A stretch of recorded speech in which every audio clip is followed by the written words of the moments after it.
Hey, it's Andrew at the Chugach National Forest Avalanche Center. It's February 25th, and I'm standing up here on John Mtn, up around 4,600 feet.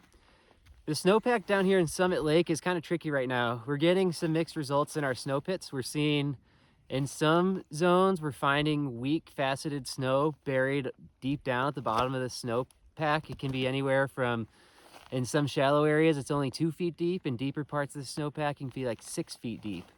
And we haven't seen any avalanche activity down here in weeks. We've only gotten an inch of snow in the past month, so it's really unlikely that you'd be able to trigger an avalanche on that layer, but that chance still exists. So from here, we basically have two types of terrain we can use to ski back down to the car. We can either ski right down the gut of some of these big open bowls, which would be really fun, but you have a lot of high consequence terrain with overhead, all kinds of snow above you, or if you trigger an avalanche, it would be really big, have severe consequences.